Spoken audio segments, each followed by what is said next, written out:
Hello, this is Brian Graham, the occupational therapist from Menger. Today we're going to talk about how to wash face, how your kid can wash his face. It's another task that seems really easy, but I'm going to explain it to death. It's good to do. We tend to do at Anger things exactly the same. When kids are learning something, we break things down into separate steps and explain the heck out of them to the kids. And that's what we'll do with face washing.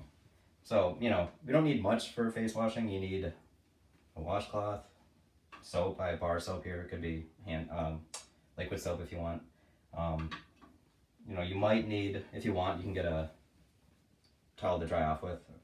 But, if you don't need, you don't need to necessarily. So I'll kind of break it up here.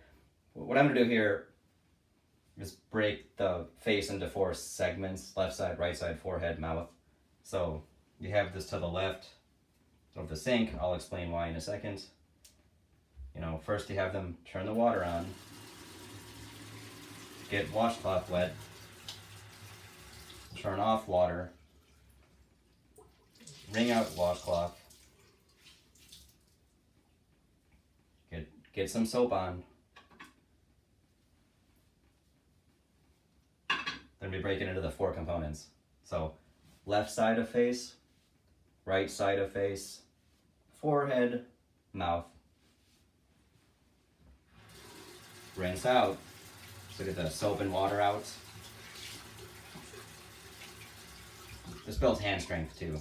Having to wring out the washcloth. It's good for getting their hands stronger. It is the same process as before. This is just, now it's just a wet washcloth, no soap. Left side, right side, forehead, mouth. And that's it, and then they're done. If you have a dry washcloth, they can dry their face off. You could do the same one before. Left side, right side, forehead, mouth. I myself, when I wash my face, I just let it air dry. Save some laundry.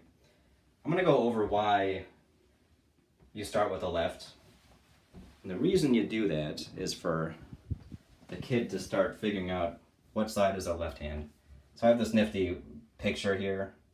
It's a picture of a hand, palm facing away, knuckles towards you, thumb out, pointer finger up, every other finger fisted.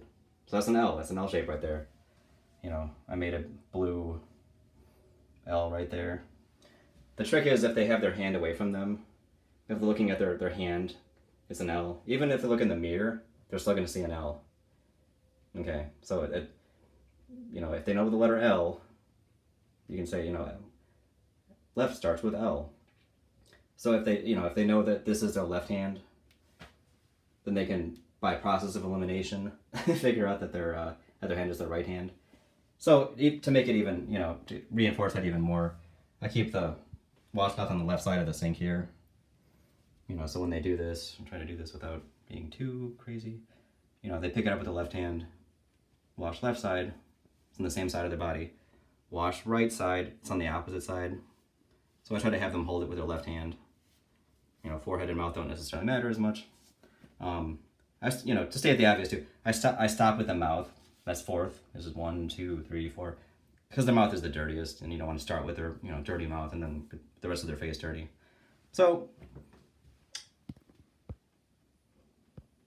again, those kind of things seem like I'm explaining this in way too much detail, but most kids thrive on regularity.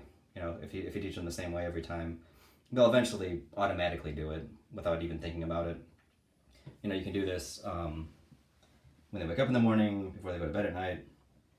A lot of kids need it after, meals, if their meals are kind of messy, if they get food all over their face, it's good to do it. So the more practice, the better.